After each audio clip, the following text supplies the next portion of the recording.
Pot Art. Bonjour et bienvenue à tous sur Juste un moment. C'est la semaine des anniversaires. Oui, il y a un an, presque jour pour jour, mes copines et moi avons lancé Pot Art, notre plateforme de podcast en 4 langues. C'est fou comme le temps passe vite. Il en est de même avec mon mariage. Là aussi, mon mari et moi fêtons ces jours-ci un anniversaire. Et nous aurons sûrement l'occasion de nous remémorer notre cérémonie de mariage. Je crois que chacun a une anecdote à raconter à propos de son mariage. Certaines sont plus amusantes que d'autres. Mon mariage ne fait pas exception. Tout ne s'est pas passé comme nous l'avions imaginé.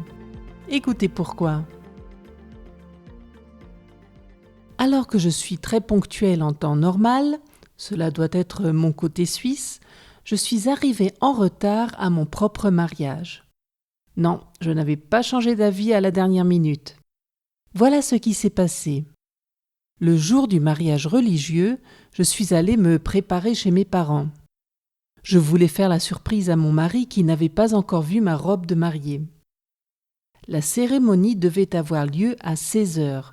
J'étais allée chez mon coiffeur dans la matinée, tout allait donc pour le mieux.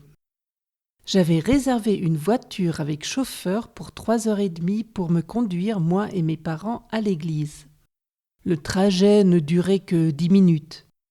En même temps, un minibus devait chercher ma famille française qui attendait à l'hôtel non loin de chez mes parents. 15h30, le téléphone sonne. Ma tante est à l'appareil et me dit que le minibus n'est pas arrivé. Bizarre. Je contacte donc l'entreprise de taxi qui était en charge des transports. La dame qui répond n'était au courant de rien. Elle veut se renseigner et me promet de me rappeler. Alors que j'étais restée très calme jusque-là, je commence à paniquer. Le temps passe, il est 4h moins le quart et la dame rappelle effectivement. Mauvaise nouvelle, ils ont tout simplement oublié ma réservation. Donc, pas de voiture pour moi et mes parents pour aller à l'église, ni de minibus pour ma famille. Elle est désolée. Cela me fait une belle jambe. Je lui raccroche au nez après lui avoir dit que je n'avais plus de temps à perdre. Je voulais me marier. Je rappelle ma tante pour lui annoncer la mauvaise nouvelle. Ils allaient devoir prendre leur propre voiture pour aller à l'église. Comme nous d'ailleurs. Étant donné qu'ils ne connaissaient pas le chemin, ils sont d'abord passés chez mes parents. Ensuite, nous avons pris la direction de l'église ensemble. Un vrai convoi.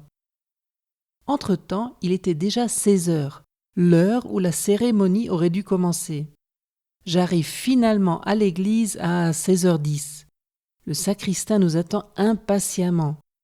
Heureusement, mon père peut garer sa voiture juste sur le côté de l'église. Les autres voitures qui nous ont suivis doivent aller au parking, à l'autre bout de la rue. Pendant que je me prépare pour faire mon entrée, le sacristain va rapidement rassurer mon mari, la pasteur et les invités que je suis bien arrivée. Mais où sont les membres de ma famille française ? Ils devraient être là. Que se passe-t-il ? Je décide d'attendre encore un peu. Nous ne sommes plus à 1 minute près, n'est-ce pas ? À 4h15, toujours personne. Bon, là, il va falloir y aller. Je m'avance au bras de mon père, la cérémonie commence enfin.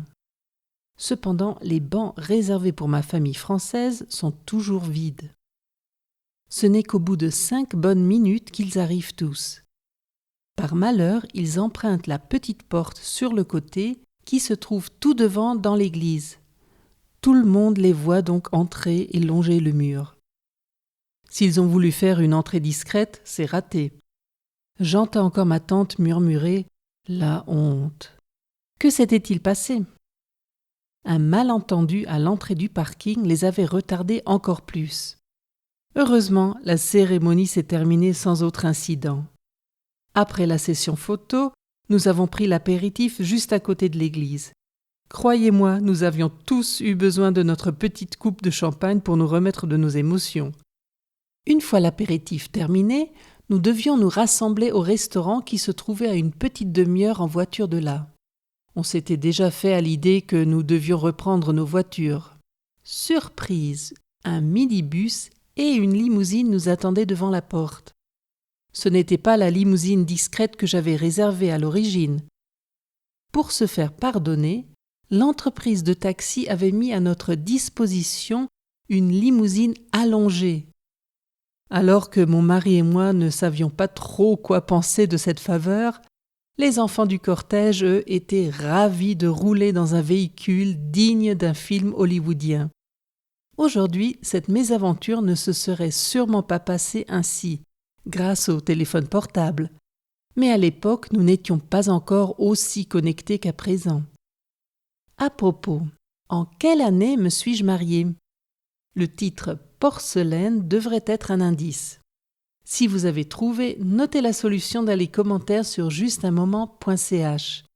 Et si vous aussi avez vécu une aventure amusante lors de votre mariage, partagez-la également sur justunmoment.ch. Voilà pour aujourd'hui. Vous me retrouvez dans 15 jours, le 16 octobre. Je vous réserve une petite surprise pour la prochaine fois. D'ici là, n'oubliez pas de rejoindre toute l'équipe de Pot Art Podcast sur Instagram et Facebook. Et à bientôt pour un autre moment ensemble.